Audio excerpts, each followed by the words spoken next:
But I think that's what they're doing. They're using the list as leverage. And you know, yeah, you've got a life. You're also helping get dogs for disabled vets. You've got a passion. I do, and you know that's the thing. They don't care. They don't care about any of that. Trust me. They don't care about your clients, your welfare, nothing. I mean, if they did, they wouldn't have done half the stuff they've done to me already. Well, look, we've had the FBI try to threaten people and get them to say stuff about me. And I mean, literally, all I do is speed. And I don't even do that very often. I got caught speeding last week. Pretty bad, too. But the point is, anyways, the point is that I'm ready for it. I'm ready for them to make up the worst stuff imaginable. That's their problem. They put me in prison, kill me, set me up. That's on them, because I know there is a God. And but it does even freak me out. I've been fighting this for 17 years to really realize the depths of the evil. I was trying to build a disabled veteran a house, because listeners were like, well, they want to bulldoze his house. We stopped the bulldozers. They wanted to steal it in a land grab. They said, well, we're not going to let you repair his house. We'll arrest you. So my listeners said, let's build him one. And they had undercover cops in there going, let's kill cops and stuff. And I'd walk out in the parking lot, and there'd be an unmarked cop car. And I'm like, man, why would you do that? You just don't want us to even get the community together. I mean, that's how they think. Like, you're trying to build a veteran a house. You must be bad. I mean, it's so warped, and they hire just these really weird, sick people who just enjoy messing with people. It's hard to believe they can find that many evil people. And the thing is, they can never get enough of it. I mean, they're like a rat eating, you know, dog crap or something. They're so happy. I mean, you just wouldn't even believe it. And I'm like, why are you into this? And it's just like, I guess I'm just not evil. I just don't get the type of people they are. It's disgusting. Well, I've seen on the TV that the one federal agent in California, they're looking for him because he was depressed and he was a counterterrorism guy. I bet you they're all depressed. I mean, you know, he ran off into the woods. They can't find him. And, you know, how do you live like that? I don't know. I don't know how you could go to sleep at night and live that way and live your life screwing people over and messing everything up for them. Well, meanwhile, if there was a real Muslim threat in this country that wasn't completely manufactured, I'd be the first one to say go after people. But I'm sorry. It's as phony as a $3 bill. It's as phony as a $3 bill.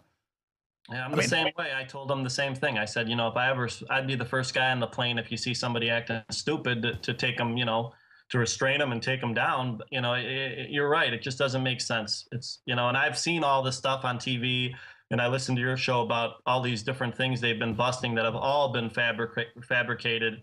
And it just, you know, I think people are waking up to it, though, because even the one recently with the thing in Yemen with this underwear bomb and everything else, they found out he was a CIA agent. So so they spun it and said, daring double agent. Yeah, and that was within a day of itself. Even I caught that. I don't know how people who aren't into this stuff, don't know about this stuff, can't see that. So hopefully they are. Well, exactly. I mean, I am the first person who will stand up for my country and against anybody. And that's why I see these mega banks running our country. They've got the government people all armed to the teeth. Listen, I went to the beach last weekend for Mother's Day. My mother wanted to go down to the National Seashore and stand her pop-up. And I've been down there dozens of times since I was a little kid. You know, it's a federal seashore.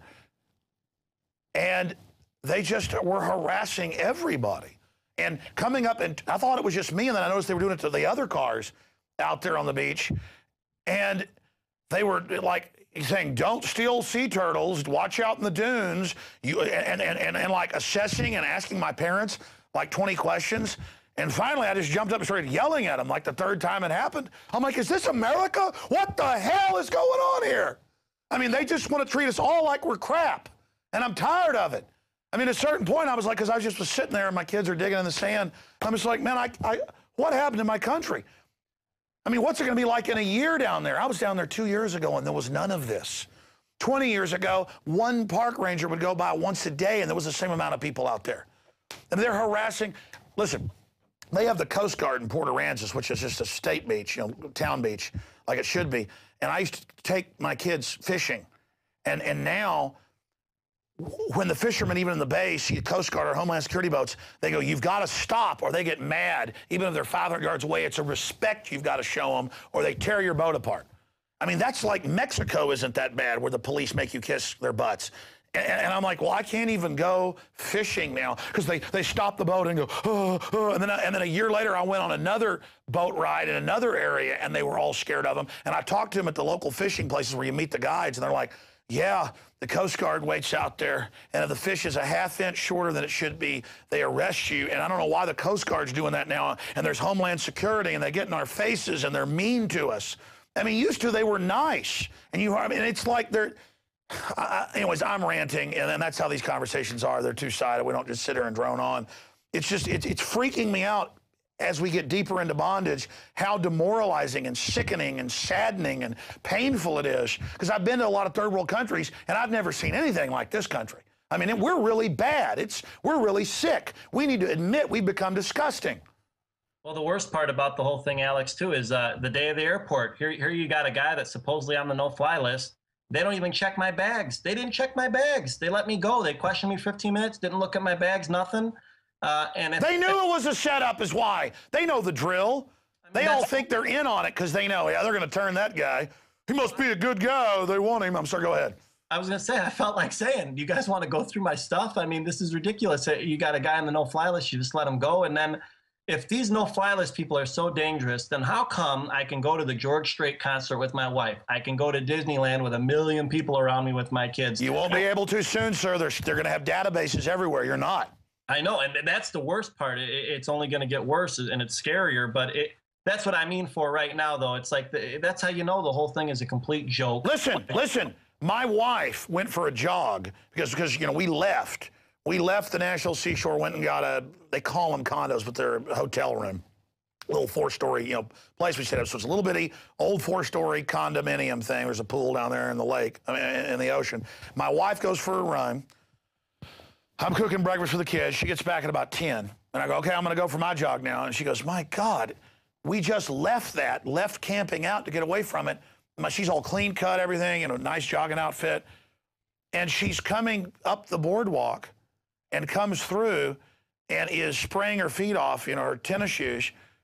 And a guy walks out, a security guard, and says, oh, I don't need to see your room key. You don't look like a security risk. And it was just some excuse for some security guard, and no one's even around there, to just come up and kind of hit on my wife a little bit. You know, I mean, it's this. That's what tyrannies are, though. You empower all this scum. Normal people wouldn't want to walk up to some woman on a boardwalk with no one around and say, you don't look like a security risk. I guess I don't have to see your key. And she's just like, what? I mean, I'm telling you, man, it's so bad. It is. It does sound bad.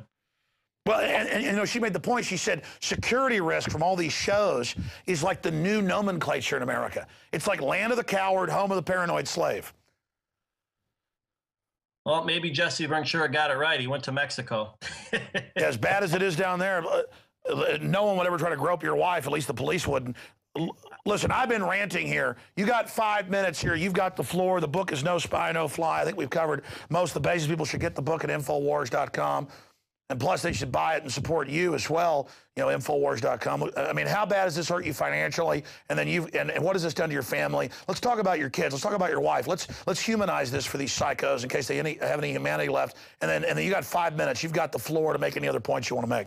Sure. You know, the thing about the wife and kids is a very good point because, you know, my one son's old enough to kind of figure things out. He's 11. He was 9 at the time when it happened, and he's confused, you know, because you know, he's asking me, Dad, are you a bad guy? Why are they interested in you? And, you know, you got to sit there and explain to your own kids that you're not a bad guy, and, you know, they know that you're not, but, you know, they still ask.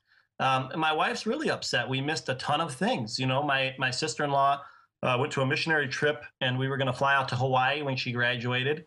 And we couldn't do that. We couldn't, on our 10th anniversary, me and my wife couldn't fly to Vegas. We were going to go to Vegas. You know, we couldn't do that. I mean, it's not feasible to drive 2,000 miles from Chicago, you know, to do our anniversary. It's just not feasible. And so those things have hurt. From a personal perspective, that's been a big pain in the butt. Financially, definitely it's hurt. You know, who knows the thousands of dollars I've lost because of this. I mean, I had dozens of clients that were contacting me from out of state that were willing to fly me out like I always had. And now you can't do that. And, you know, I paid for advertising for 1 year on some things that I never got anything back from because, you know, I'm advertising outside of the state of Illinois. So it does affect your business a lot. And personally, like I said, it really affects it. And then the kids, you know, and people look at you different, Alex. You know, not everybody, but they wonder about you. And it's just crazy because, you know, not everybody knows the things you do. Not everybody knows the things I do. So when they hear about something like this, they look at you a little differently. Fortunately, a lot of my veteran friends and all my regular friends have been very supportive of me. And so that's the good part about the whole thing. And people are learning from this book. I've done a lot of different book signings and whatnot. I've sat down with a lot of different people, answered a lot of questions, and that's what I hope the book does. The book's not expensive. It's $9.95. I wasn't trying to make a killing on it. People should buy it. They should read it, figure things out, and hopefully petition and get this whole situation changed for everybody, not just me. The important part about this court case is it's twofold. Yeah, we want to get off the no-fly list, but the other part of the court case is the government needs to change the way they have these lists. And so it's a very difficult case, but that's the part that I'm very supportive of, because hopefully we can prevent it from happening to anybody in the future. I know that's a lot easier said than done. But, the other part I want to say is I'm really shocked by my own government. I'm a former Marine. You've said that already. And, the way they treat people is disgusting, and they should never be able to do those things. I said right on the show the other day, this government was formed for it to fear its citizens, not its citizens to fear them. And look what we have today. Everybody fears the government. I mean, who do you fear more? You fear the government more than you fear the terrorists, for crying out loud, these so-called terrorists. So, I wanted to say that too. And I think that the FBI, at the Department of Justice, they have their little slogans and sayings. Well, you know what? That's all it is, because you need to live up to those things. If you want some honor and courage and all that stuff, start living that way. It's not that difficult. I did it as a Marine. And, instead they're acting more like Gestapo agents. And I've even seen some things online where this Patriot Act, and you compare it to like the Nazi stuff that happened with Hitler, there's no difference. It's the exact same words. It's like they copied it. So we need to abolish. Oh, did you know the '68 Gun Control Act was actually the Weimar Republic Act? They only changed the names. Senator Dodd, the senior, that's actually confirmed. I mean, it's amazing. Look at the black uniforms, all of it. It's so creepy. I'm sorry, go ahead. I was going to say, and the other thing that people should know is that they do aim to intimidate you. That's what they want to do. And the good part is I'm not easily intimidated. But, think about it, Alex. There are people who are easily intimidated, who maybe don't have a military background. And that's what they're doing. They hook into these people and they make them, completely screw their entire lives up to do what they want for them. Oh, no, they will knowingly bust somebody for something real or fake and tell them, go lie about this person and you're going to jail. And they will do whatever they're told. And people have to know that. The systems, in the past, I supported the death penalty because I believe in it. But when you have a criminal government, it can't carry it out, because these people, they won't just set you up. They enjoy it. And I'm not just talking about the FBI. Some of these counties and states are even worse. I mean, it is the cases that have been confirmed where they sit around and laugh about innocent people going to the, going to the lethal injection chair. And it's not like they were even multiple-time bad perps who'd been convicted and they set up some guy. That's how they rationalize it in the old days.